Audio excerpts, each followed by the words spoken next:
Pernahkah kamu mendengar cerita tentang sebuah warung makan yang selalu ramai, bahkan di tengah malam? Warung itu bukan sembarang warung. Di Balikpapan, ada kisah menyeramkan tentang ayam bakar Haji Andi, yang kabarnya punya rahasia kelam. Warung ini terlihat biasa, tapi ada satu peringatan yang harus kamu ingat, jangan pernah makan di sana sendirian setelah jam 10 malam. Kenapa? Malam itu, aku dan teman-temanku mengetahui jawabannya dan kami berharap tidak pernah mengetahuinya. Haji Andi terkenal sebagai sosok yang ramah dan dermawan. Warung ayam bakarnya selalu dipenuhi pengunjung. Rasanya lezat, bumbunya khas, dan aromanya bisa membuat siapa saja lapar hanya dengan mencium baunya. Tapi, di balik keramahan Haji Andi, ada desas-desus yang beredar. Katanya, ayam bakar itu adalah hasil dari sebuah pesugihan. Awalnya, aku tidak percaya. Bagaimana mungkin sesuatu yang sesukses ini memiliki cerita gelap? Sampai suatu malam, aku, Dimas, dan Fadli memutuskan untuk makan di sana. Warung itu masih penuh meskipun sudah jam 9 malam. Kami duduk di pojok ruangan, dekat dapur. Saat pesanan datang, aroma ayam bakarnya benar-benar menggoda. Tapi ada sesuatu yang aneh malam itu. Seorang pelayan yang mengantar makanan kami tampak pucat dan terus menghindari tatapan kami. Aku merasa ada yang salah. Setelah jam menunjukkan pukul 10 malam, satu persatu pengunjung mulai meninggalkan warung. Anehnya, semua terjadi bersamaan, seperti mereka tahu sesuatu yang tidak kami ketahui. Ketika warung mulai kosong, aku mendengar suara-suara aneh dari dapur. Suara itu seperti jeritan. Aku menoleh ke arah dapur, tapi Haji Andi hanya tersenyum lebar, seperti tidak ada yang terjadi. "Masih mau tambah ayam bakarnya?" tanya Haji Andi, suaranya serak tapi tenang. Aku menggeleng, mencoba mengabaikan rasa gelisah. Tapi Fadli, yang terkenal paling penasaran, memutuskan untuk berjalan ke arah dapur. "Gue cuma mau lihat proses masaknya, siapa tahu ada resep rahasia," katanya sambil terkekeh. Aku dan Dimas mencoba menghentikannya, tapi dia tidak peduli. Ketika Fadli membuka pintu dapur, suasana berubah drastis. Udara menjadi lebih dingin, dan bau anyir menusuk hidungku. Fadli berhenti di ambang pintu, tubuhnya membeku. "Bro, ini gak mungkin," gumamnya, suaranya hampir tidak terdengar. Kami segera menghampirinya, dan apa yang kami lihat di balik pintu itu membuat darahku membeku. Di dapur itu, ada kandang ayam besar. Tapi ayam-ayam di sana bukan ayam biasa. Mata mereka merah menyala, dan suara mereka seperti orang menangis. Di sudut dapur, ada sebuah altar dengan foto Haji Andi yang dikelilingi kembang dan darah segar. Haji Andi tiba-tiba muncul di belakang kami, wajahnya berubah muram. "Kalian tidak seharusnya melihat ini," katanya, suaranya kini terdengar lebih berat, lebih menyeramkan. Lampu dapur berkedip-kedip, dan ayam-ayam di kandang mulai mengeluarkan suara aneh, seperti tawa yang mengerikan. Haji Andi menutup pintu dapur perlahan. Senyum ramahnya kini lenyap, berganti tatapan dingin yang membuat kami tidak bisa bergerak. "Kalian tidak seharusnya berada di sini," katanya dengan nada rendah, seperti sedang menahan amarah. Fadli, yang tadi paling berani, kini wajahnya pucat. Apa maksud semua ini, Pak Haji?" tanyanya dengan suara gemetar. Haji Andi mengabaikan pertanyaan itu. Sebaliknya, ia berjalan ke arah meja kecil di dekat altar.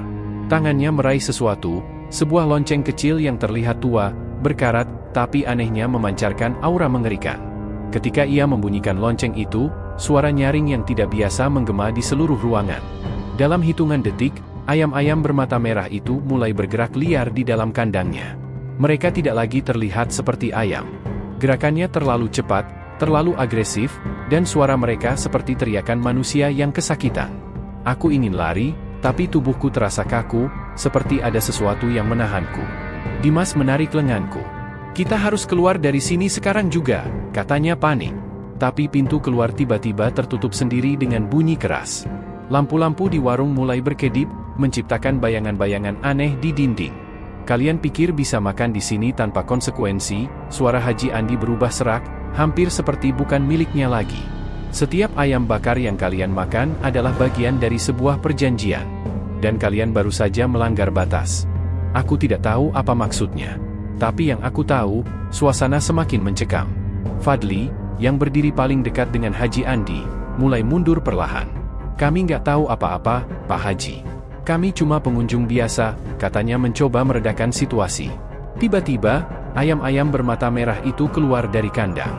Tapi yang terjadi selanjutnya membuat aku hampir pingsan. Ayam-ayam itu berubah bentuk. Tubuh mereka memanjang, menyerupai sosok manusia yang membungkuk dengan kulit berlendir. Mata mereka tetap merah, menatap kami dengan tatapan lapar. "Apa-apaan ini?"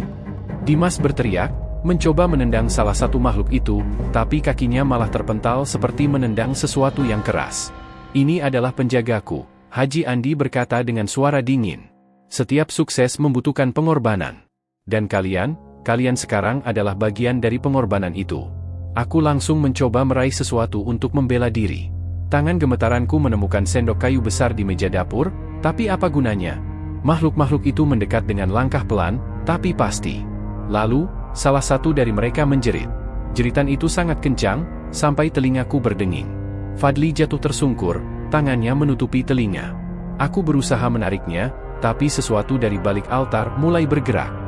Di atas altar, foto Haji Andi tiba-tiba terbakar dengan sendirinya. Dari balik api itu, muncul bayangan hitam yang semakin besar. Sosok itu tidak memiliki bentuk jelas, hanya mata merah yang lebih besar dan lebih menakutkan daripada apapun yang pernah kulihat. "Lari! Sekarang!" Dimas berteriak sambil menarikku dan Fadli.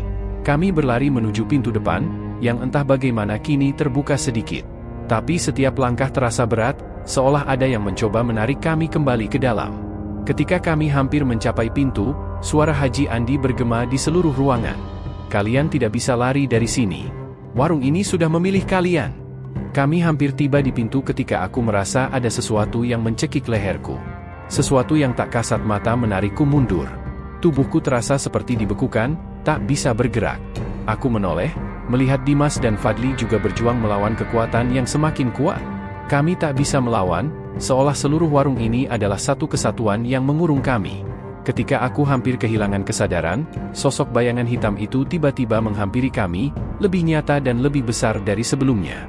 Aku bisa merasakan napas dingin yang berhembus dari tubuhnya, dan aku tahu, kami tidak hanya berhadapan dengan makhluk biasa. Kami berhadapan dengan sesuatu yang jauh lebih jahat, lebih kuat dari apapun yang bisa kami bayangkan. Aku merasakan tubuhku semakin tercekik oleh kekuatan tak kasat mata.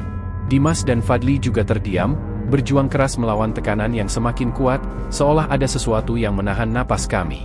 Di hadapan kami, bayangan hitam itu semakin mendekat, matanya yang merah menyala mencerminkan kebencian yang sangat dalam. Seolah, setiap langkahnya menuju kami adalah sebuah ancaman yang tak terhindarkan. "Apa yang kalian inginkan dari kami?" Aku berhasil menggertakkan gigi dan bertanya, walau suaraku hampir tak keluar karena ketakutan yang semakin dalam. Haji Andi, yang sebelumnya tampak seperti manusia biasa, kini terlihat jauh lebih menakutkan. Senyumannya yang tipis tidak lagi tampak ramah, tetapi penuh dengan tipu daya dan ancaman yang mematikan. "Kalian ingin tahu apa yang saya inginkan? Semua yang kalian lihat ini adalah bagian dari perjanjian yang sudah terjalin puluhan tahun lamanya. Warung ini, ayam bakar ini, semuanya adalah sarana untuk mengambil jiwa-jiwa yang tak tertebus," jawabnya, suaranya serak dan dalam, tidak seperti manusia. "Apa maksudnya, Pak Haji?" Dimas berteriak, tubuhnya masih berusaha melawan, namun semakin lemah. "Kami hanya datang untuk makan malam, kami nggak tahu apa-apa tentang perjanjian ini." Haji Andi menggelengkan kepalanya pelan, seolah menyesali ketidaktahuan kami. "Kalian memang tidak tahu, tapi sekarang kalian sudah terikat. Tidak ada yang datang ke warung ini tanpa menerima konsekuensinya." Aku bisa merasakan hawa yang semakin dingin. Bahkan, sepertinya ruang di sekitar kami semakin mengecil, seperti ada kekuatan yang menarik kami lebih dalam ke dalam kegelapan itu.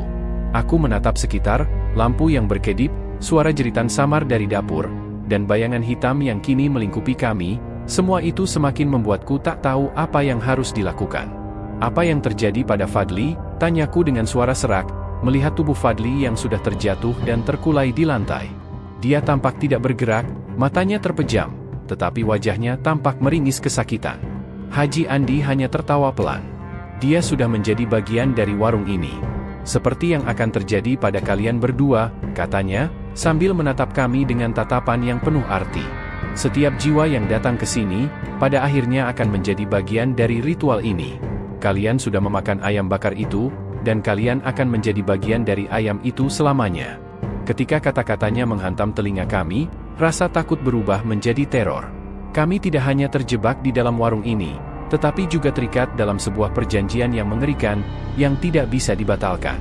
Dimas yang semakin panik mencoba untuk berteriak, "Kami tidak mau jadi bagian dari itu. Kami tidak mau jadi ayam bakar kalian." Namun, semakin dia berteriak, semakin erat kekuatan itu menahannya. Aku juga merasakan tubuhku mulai kehilangan tenaga. Rasanya seperti ada sesuatu yang menyedot energi dari dalam tubuhku. Di tengah kegelapan yang semakin pekat, aku mendengar suara gemerisik yang datang dari arah belakang. Aku menoleh dan melihat bayangan yang lebih besar, lebih mengerikan, mendekat dengan kecepatan yang luar biasa. Bayangan itu berbentuk sosok manusia, tetapi tubuhnya terbungkus dalam kegelapan yang pekat, dengan mata yang memancarkan cahaya merah seperti api. "Tidak ada yang bisa melawan takdir," bisik bayangan itu, suaranya bergema di seluruh ruangan. Aku bisa merasakan kengerian yang luar biasa, seolah bayangan itu tahu segala sesuatu tentang kami, bahkan lebih dari yang kami ketahui tentang diri kami sendiri. Ketika bayangan itu semakin mendekat, aku bisa merasakan hawa panas yang menyengat. Sosok itu akhirnya berhenti di depan kami. Tanpa sepatah kata pun, ia mengangkat tangannya, dan dari tangan itu, muncul api yang menyala-nyala. Api itu mengelilingi kami, membakar udara di sekitar kami, tapi entah mengapa kami tidak merasakannya, seolah kami menjadi bagian dari api itu. "Jadi, apa yang kalian pilih?" Suara Haji Andi kembali terdengar. "Menerima takdir atau menjadi bagian dari warung ini selamanya?" Aku menatap Dimas dan Fadli, yang tampaknya sudah tidak bisa bergerak lagi.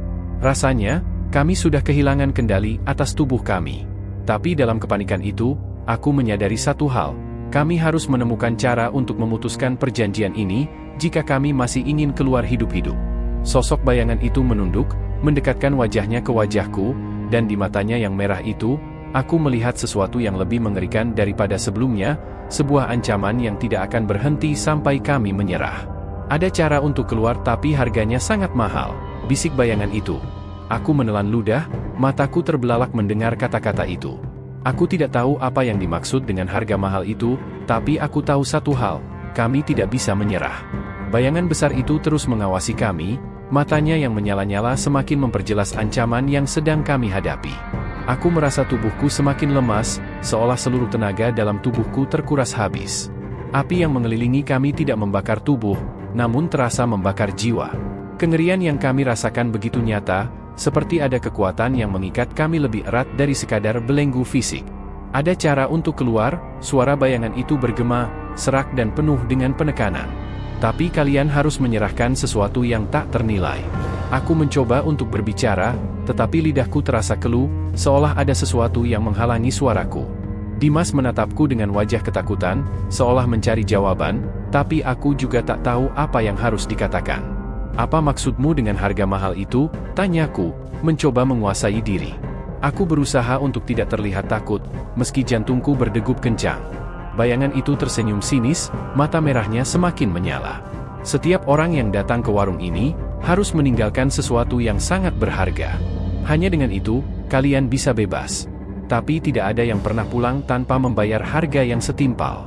Fadli yang terkulai di lantai, tiba-tiba bergerak sedikit. Matanya yang tadinya tertutup kini mulai terbuka perlahan, dan aku bisa melihat ada kilatan ketakutan yang sangat dalam di sana. Aku nggak bisa, aku nggak mau jadi bagian dari ini." Suaranya hampir tak terdengar, namun cukup untuk membuatku terguncang. Aku menatap Haji Andi, yang masih berdiri di pojok ruangan, memandang kami dengan senyum tipis di wajahnya. "Haji Andi, apa sebenarnya yang terjadi di sini? Apa yang sebenarnya kalian inginkan?" Aku bertanya dengan suara yang serak, berusaha menggali lebih banyak. Haji Andi tidak segera menjawab. Ia justru berjalan perlahan menuju meja kayu di sudut ruangan. Di atas meja itu, ada sebuah kotak kecil yang tampak sangat tua. Kotak itu terbuat dari kayu hitam dengan ukiran yang tak dapat dikenali. "Ini adalah tempat penyimpanan jiwa," katanya, menunjuk kotak itu. Di dalam kotak ini ada segala macam perjanjian yang sudah dibuat selama bertahun-tahun. Aku merasa tubuhku semakin kaku. Aku mulai mengerti bahwa ini bukan sekadar warung ayam bakar biasa. Ini adalah tempat yang terkutuk, sebuah tempat di mana pengunjungnya terperangkap dalam perjanjian yang tak bisa dibatalkan begitu saja. "Tapi kenapa kami? Kami hanya datang untuk makan," teriak Dimas, matanya mulai berkaca-kaca. "Kami nggak tahu apa-apa. Kami nggak mau jadi bagian dari ini." Haji Andi menatapnya tajam. "Kalian sudah terlibat, dan itu tidak bisa diubah. Semua yang makan di sini telah memilih takdirnya, tak peduli apakah mereka sadar atau tidak. Suasana semakin menegangkan. Aku tahu kami harus segera menemukan cara untuk keluar, tapi harga apa yang dimaksud oleh bayangan itu? Apakah kami harus menyerahkan sesuatu yang berharga, seperti jiwa atau kehidupan? Bayangan hitam itu mendekat lagi, lebih dekat dari sebelumnya. Jika kalian ingin keluar, kalian harus memberikan yang paling berharga, katanya dengan suara berbisik yang mengerikan. Tapi ingat, tidak ada yang bebas tanpa membayar. Aku tidak bisa berpikir dengan jelas. Fadli yang sudah terlihat sangat lelah, tampaknya mulai pasrah dengan keadaan ini. Aku nggak tahu apa yang harus dilakukan, katanya lirih. Mungkin ini sudah takdir kita. Aku menatap Dimas, dan dalam sekejap, kami berdua tahu bahwa kami tidak bisa menyerah begitu saja. Kami harus berjuang. Tapi bagaimana caranya? Apa yang harus kami korbankan untuk keluar hidup-hidup dari tempat ini? Tiba-tiba, aku teringat akan sebuah cerita yang pernah kudengar dari seseorang yang lebih tua tentang sebuah tempat yang terkutuk, di mana untuk keluar, seseorang harus memberikan sesuatu yang sangat berarti bagi dirinya, dan terkadang itu adalah pengorbanan yang tak bisa dibalikan. Itu mungkin saja bisa berlaku di sini. Bayangan hitam itu mulai menghilang, seolah mengingatkan kami bahwa waktu semakin habis. Aku tidak bisa tinggal diam lebih lama lagi. Apa yang harus kami lakukan? Tanyaku sekali lagi, lebih kuat, lebih tegas. Aku harus menemukan jalan keluar. Bayangan itu kembali muncul, wajahnya semakin mengerikan. Ada satu cara, katanya, suaranya menjadi rendah dan mengancam. Jika kalian ingin keluar, kalian harus menyerahkan satu dari antara kalian untuk tinggal di sini, menjadi bagian dari perjanjian selamanya. Salah satu dari kalian harus menyerahkan diri. Aku merasa dunia seperti terhenti sejenak. Itu adalah pilihan yang mengerikan. Apa yang harus kami pilih? Dimas menatapku, dan aku bisa melihat keringat dingin mengalir di wajahnya.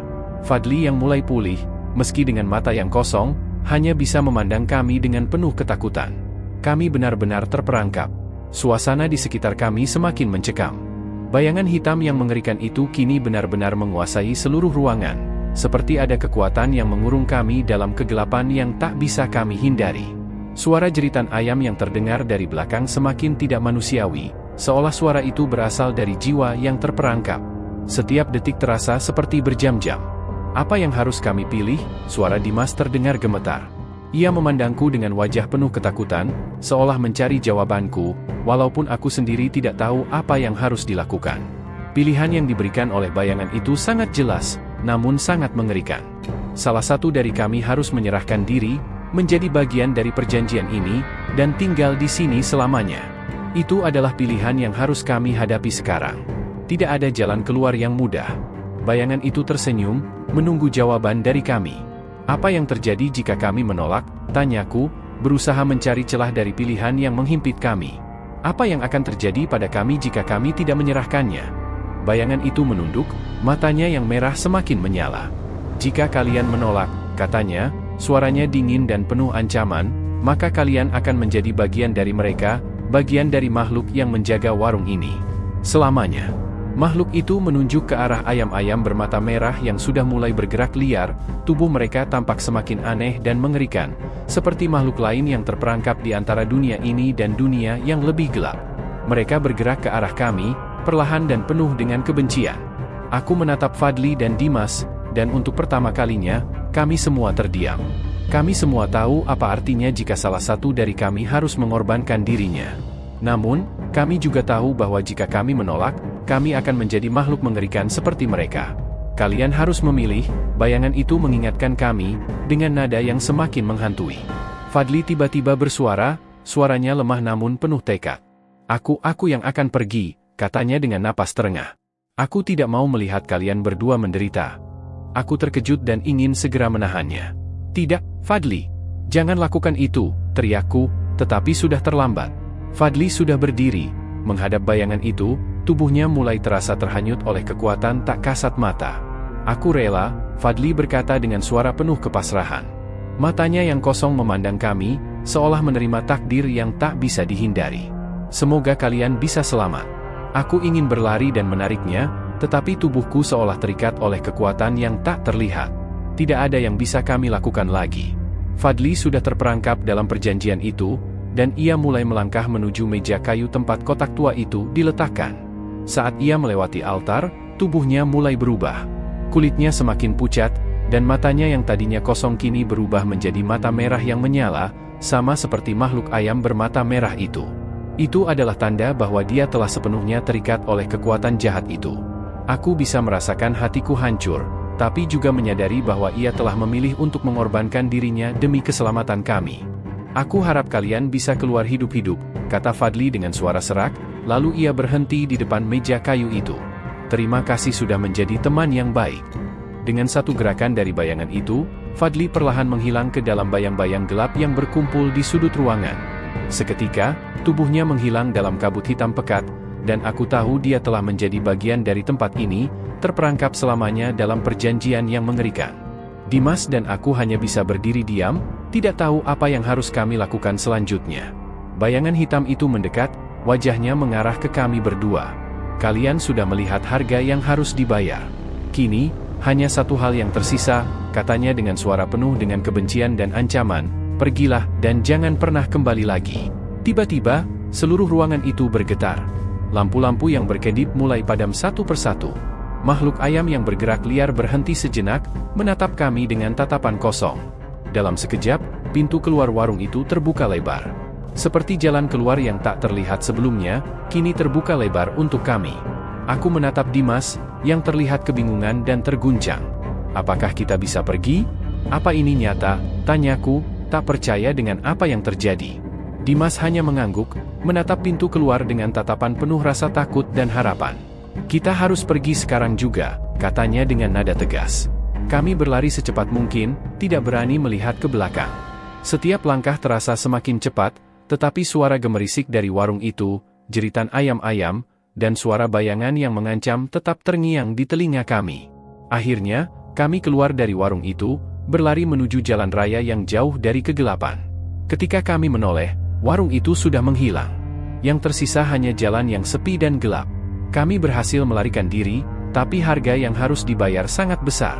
Fadli hilang, dan kami tahu dia tak akan pernah kembali. Warung itu, perjanjian itu, akan terus ada, menunggu pengunjung berikutnya yang jatuh ke dalam perangkap yang sama. Kami berhasil keluar dari warung itu, tapi ketakutan dan kengerian yang kami alami tetap membekas dalam jiwa kami. Meski warung ayam bakar Haji Andi kini sudah menghilang begitu saja, perasaan tidak tenang terus menghantui kami. Bahkan setelah kami meninggalkan daerah itu dan melaju ke tempat yang lebih terang, kami merasa seolah ada sesuatu yang mengikuti, mengintai dari kejauhan. Dimas duduk diam di kursi penumpang, wajahnya terlihat pucat dan lelah. Aku sendiri tidak jauh lebih baik. Rasanya seperti ada beban berat di dada kami, beban yang tidak bisa dijelaskan dengan kata-kata. Kami sudah selamat, itu yang kami pikirkan. Tapi ada sesuatu yang tidak bisa kami lepaskan, Fadli. Kita tidak bisa membiarkan ini begitu saja, kataku, suaraku terdengar lebih keras dari yang kuinginkan. Fadli, dia masih di sana. Dimas menghela napas panjang, matanya kosong. Aku tahu, jawabnya pelan. Tapi apa yang bisa kita lakukan? Kita sudah pergi sejauh ini. Namun, perasaan tidak tenang itu terus tumbuh. Setiap malam, ketika aku terjaga, aku mendengar suara gemerisik ayam dari kejauhan, suara yang hanya aku dan Dimas yang bisa dengar. Suara itu datang dari dalam mimpi, dari dalam pikiranku, suara itu datang dari Fadli. Pada malam ketiga sejak kami meninggalkan warung itu, aku merasa ada yang aneh di luar rumahku. Semua lampu mati, dan hanya ada cahaya bulan yang memancarkan sinar ke jalanan. Pintu depan rumah terbuka sedikit, meskipun aku yakin sudah menutupnya sebelumnya. Rasanya, ada sesuatu yang mengintip dari luar. Aku mencoba untuk tidur, tetapi perasaan tidak nyaman semakin kuat. Tiba-tiba, aku mendengar suara pintu belakang terbuka pelan. Aku merangkak keluar dari tempat tidur dan mendekati pintu, mataku berusaha menyesuaikan diri dengan kegelapan. Saat itulah aku melihat sosok yang membuat hatiku berhenti berdetak. Fadli. Dia berdiri di luar, wajahnya yang pucat dan mata merah menyala, dengan tubuh yang tampaknya terbungkus oleh kabut hitam. Tubuhnya tidak sepenuhnya manusia, seolah bagian darinya telah hilang dan digantikan dengan kegelapan yang mengerikan. Fadli, aku bersuara, suaraku bergetar. Apa yang terjadi padamu? Fadli hanya menatapku dengan mata merahnya, tanpa sepatah kata pun. Tetapi wajahnya tampak penuh dengan penderitaan. Tangannya yang terulur ke arahku, seolah meminta bantuan, namun aku tahu betul apa artinya itu. Dia bukan lagi Fadli yang aku kenal. Dia sudah terperangkap dalam perjanjian itu, dan sekarang dia kembali, bukan sebagai sahabatku, tetapi sebagai makhluk yang telah menjadi bagian dari kegelapan. Apa yang kalian lakukan? Kenapa kalian meninggalkan saya? Suara Fadli terdengar seperti seretan kasar, tidak lagi manusiawi. Kalian membuat kesalahan besar. Tidak ada yang bisa melarikan diri. Tidak ada yang bisa keluar dari sini. Tubuh Fadli mulai bergerak ke arahku, semakin dekat, semakin penuh ancaman. Matanya yang merah tampak seperti api yang membakar, dan aku bisa merasakan hawa panas yang keluar dari tubuhnya. Aku mundur langkah demi langkah, tidak tahu apa yang harus dilakukan. Aku tahu bahwa jika aku menyentuhnya, aku juga akan terperangkap dalam perjanjian itu, menjadi bagian dari kegelapan itu selamanya. Namun, di dalam hatiku, rasa bersalah terhadap Fadli semakin menghimpit. Tiba-tiba, Dimas muncul di sampingku, matanya penuh dengan ketakutan yang sama. Apa yang harus kita lakukan? Tanyanya dengan suara gemetar. Kita nggak bisa biarkan Fadli seperti ini.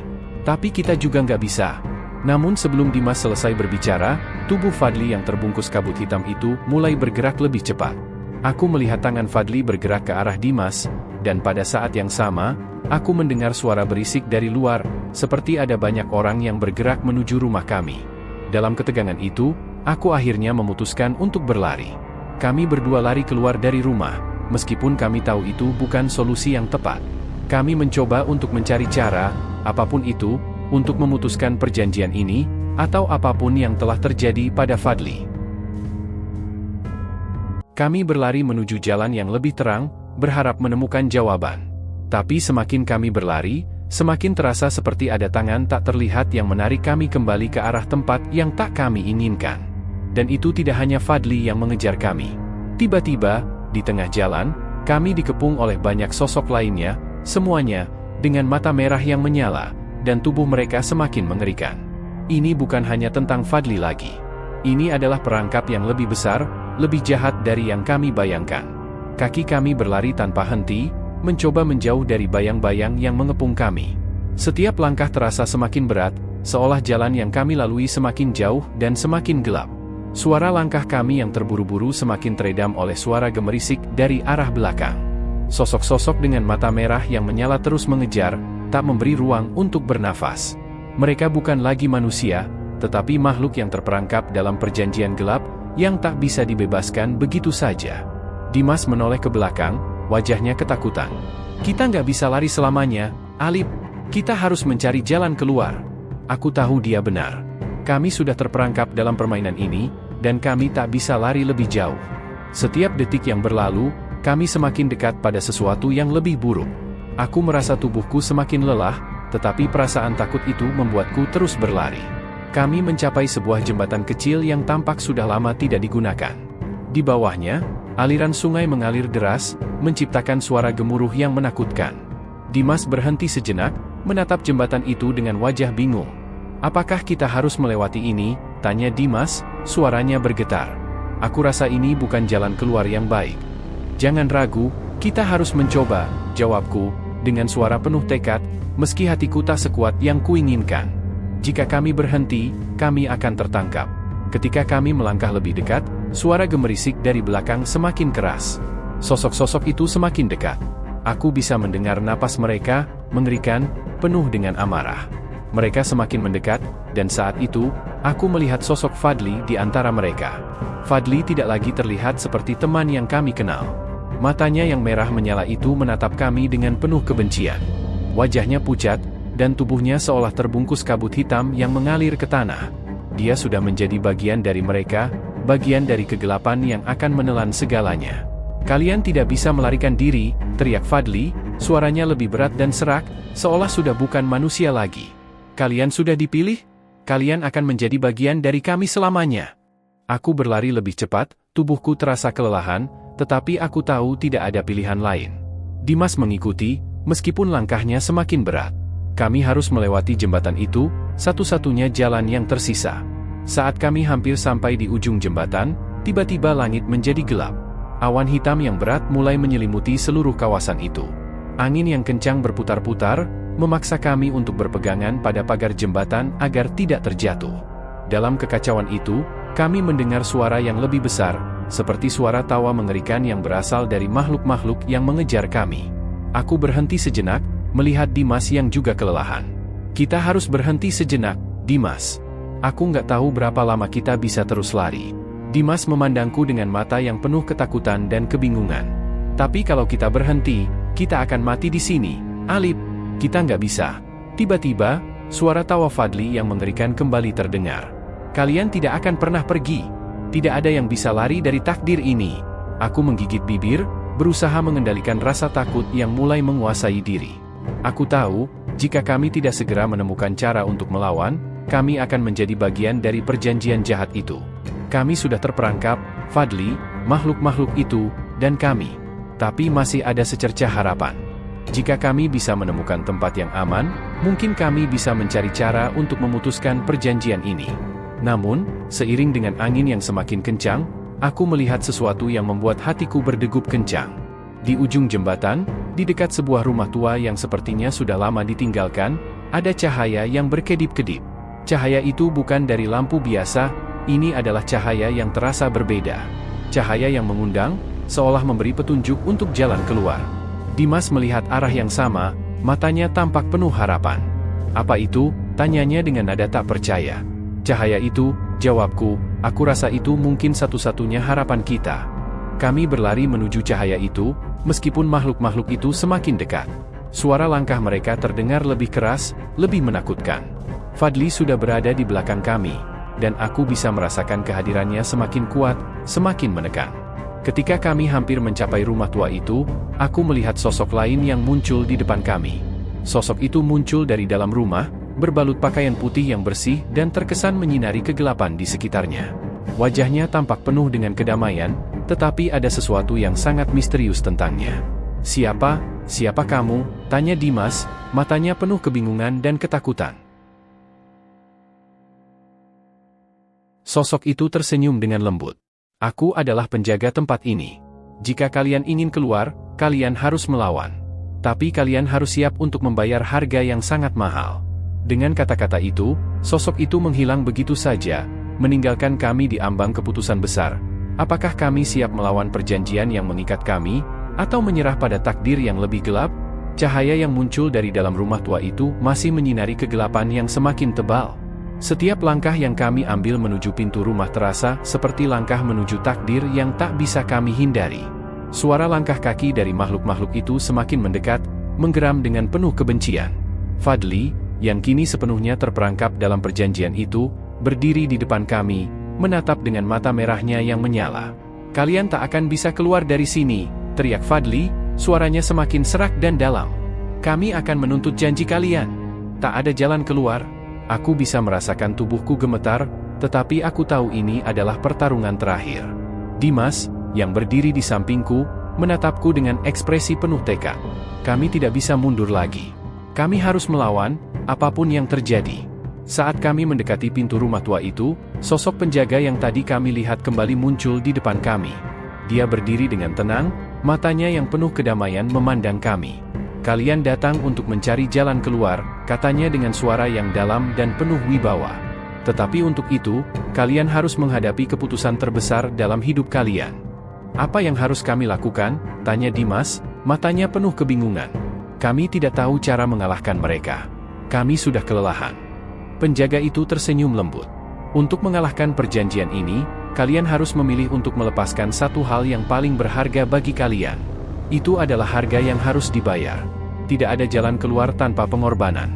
Aku menelan ludah, merasakan beban berat yang menekan dada. Apa yang harus kami pilih? Apa yang harus kami lepaskan? Penjaga itu menatap kami dalam diam, seolah menguji keberanian kami. Hanya satu yang bisa kalian pilih. Kalian bisa melepaskan ingatan kalian tentang semuanya, termasuk Fadli, dan perjanjian itu akan dihentikan. Atau, kalian bisa memilih untuk mengorbankan diri kalian, menjadi bagian dari tempat ini, dan Fadli akan dibebaskan. Dimas dan aku saling berpandangan. Pilihan itu sangat berat. Aku tidak bisa menghapus ingatan tentang Fadli. Dia sahabat kami. Tapi di sisi lain, aku tidak bisa membiarkan dia terperangkap dalam kegelapan itu selamanya. Aku tahu bahwa jika kami memilih untuk mengorbankan diri, kami akan terperangkap dalam perjanjian yang mengerikan, menjadi bagian dari makhluk-makhluk itu. Tapi jika kami memilih untuk menghapus ingatan kami, mungkin kami bisa melarikan diri, namun Fadli tetap terperangkap. Apakah ada jalan tengah? Tanya Dimas, suara penuh harap. Apa ada cara lain? Penjaga itu menggelengkan kepala. Hanya ada dua pilihan. Ingatan atau pengorbanan.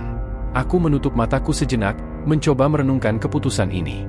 Semua yang kami alami, semua yang telah terjadi, terasa begitu dekat dan begitu jauh pada saat yang sama. Kami tidak bisa membiarkan Fadli menderita lebih lama, tetapi aku juga tidak bisa mengorbankan diri kami. Aku memilih untuk menghapus ingatan kami, kataku, suara yang terasa berat. Meskipun ini sakit, aku rasa ini satu-satunya jalan untuk keluar. Dimas mengangguk pelan. Aku setuju, kita harus keluar dari sini, Alip. Tiba-tiba, sebuah cahaya yang menyilaukan muncul dari pintu rumah tua itu, mengalir keluar dan menyelimuti kami dengan kekuatan yang tak terbayangkan.